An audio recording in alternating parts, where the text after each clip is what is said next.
क्रमांक पूर्वा 396 दिमाइसा को प्रतीति पंथ की स्थापना और विश्वास पंथ का निषेध। एक दिन दिमाइसा स्नान करने के लिए नदी पर जा रही थी। तब नदी की ओर से स्नान करके कंधे पर धोए वस्त्र लटकाए हाथ में लोटे लिए हुए दो स्त्रियां आ रही थी। उस समय वे परस्पर बातें करती हुई कह रही थी, अरे बहन, मैं पुराणों की कथा सुनने गई तो वहां से सुना कि गुरु के बिना जीवन व्यर्थ है।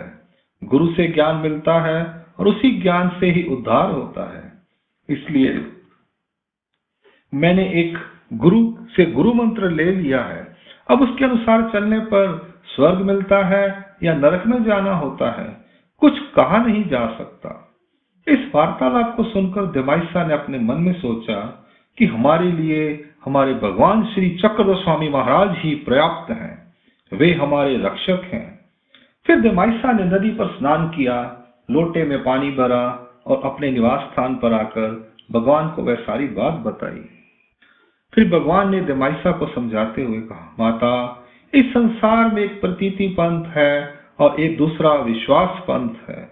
परमेश्वर भक्ति का जो अनन्य और निष्काम मार्ग है वह प्रतीति पंथ है। इसके अतिरिक्त जो देवता भक्ति के मार्ग हैं वे विश्वास पंथ हैं। इस पर दिमाइसा ने कहा, भगवान, यह कैसे? इन दोनों में क्या अंतर है?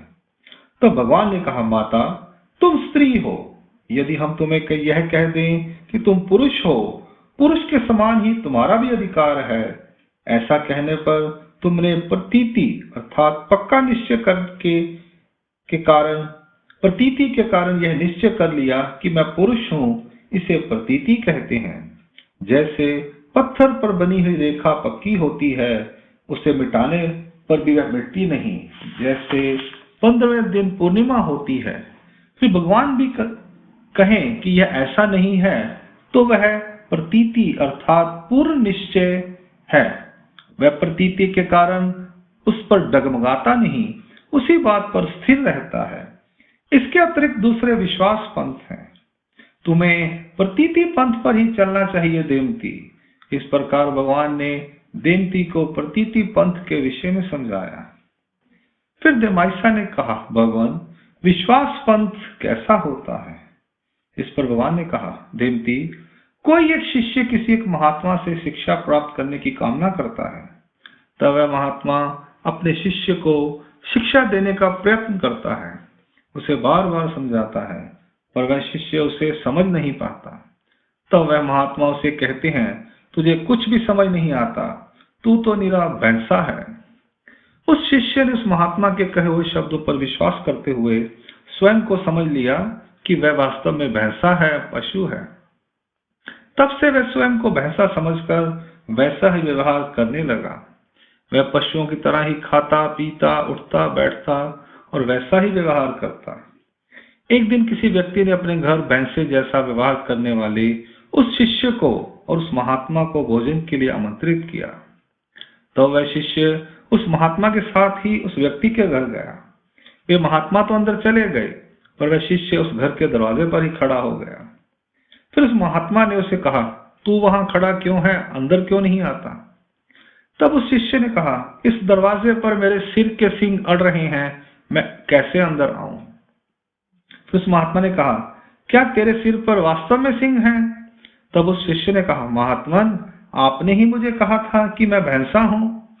फिर उस महात्मा ने सोचा कि इसने तो उस शब्द को ही पकड़कर स्वयं को भैंसा समझ लिया है। तब उस महात्मा ने उसे कहा, ऐसे अपना सिर टेढ़ा करके अंदर आ जाओ। फिर वह सिर टेढ़ा करके अंदर आ गया। उस महात्मा को नमस्कार करके वह उनके सम्मुख बैठ गया। फिर उस महात्मा ने उससे पूछा, तुमने ऐसा व्यवहार क्यों किया? तब उसने पहली सारी घटना उन्हें बता दी। उन्होंने अपने माथे पर हाथ रखते हुए कहा, अरे बेटे, तू भैंसा नहीं है। महात्मा के ऐसा कहते ही उसे विश्वास हो गया कि वह भैंसा नहीं है। फिर भगवान ने कहा, देवती, इसे विश्वास पंथ कहते हैं। इसलिए कहते हैं, गुरु विश्वास महस्याचा। इसके बाद दिमाइसा ने भगवान के श्री चरणों को स्पर्श कर उन्हें दंडवत प्रणाम किया। लीला का हेतु कर्मराहटी अर्थात देवता भक्ति के अंतर्गत विश्वास पंथ पर ही सारा कार्य चलता है। जिस व्यक्ति ने जो बता दिया वैसा ही कर लिया। पुरुषों द्वारा निर्माण किया गया जो मार्ग है उसमें अनेक रूप आते हैं। वेदों, उपनिषदों, शास्त्रों, पुराणों में स्वोक्ति के अनुसार आचार विचार और दी गई शिक्षा के अनुसार भक्ति भाव को अपनाना चलता रहता है। इसके अंतर्गत अन्यथा ज्ञान भी भरा रहता है। भक्त की भावना के अनुसार देवता उसे फल प्रदान करती है। देवता भक्ति के अंतर्गत कुछ सत्य भी होता है, कुछ मिथ्या भी होता है, क्योंकि देवताओं के कार्य में ज्ञान, अज्ञान और अन्यथा ज्ञान भी होता है। बताया हुआ यज्ञ विधान संत और असंत दोनों का फल देने वाला होता है, क्योंकि कर्मराहटी की प्रत्येक क्रिया के संत असंत दोनों रूप होते हैं। यह विश्वास पंथ है। इसके विपरीत परमेश्वर का पंथ प्रतीति पंथ है। इस देवराहटी में 3 प्रकार की प्रतीति होती है: ईश्वर प्रतीति, गुरु प्रतीति व शास्त्र प्रतीति। इस शास्त्र प्रतीति के अंतर्गत मनुष्य की आत्म प्रतीति को माना गया है। कभी ईश्वर द्वारा बताई गई बात पर और गुरु के द्वारा बताई गई बात पर भी प्रतीति नहीं होती, पर शास्त्र अर्थात ब्रह्म विद्या में जो बात कही गई है वह यथार्थ है। यह प्रतीति निश्चित है। ज्ञानी व्यक्ति कहता है कि ईश्वर ने जो आज्ञा की है वह सत्य है। यह लीला ज्ञान रूप लीला है। अंक लीला क्रमांक पूर्वा 396 यहाँ संपूर्ण होती है। बहुत महत्व की लीला है यह। जय श्री कृष्ण।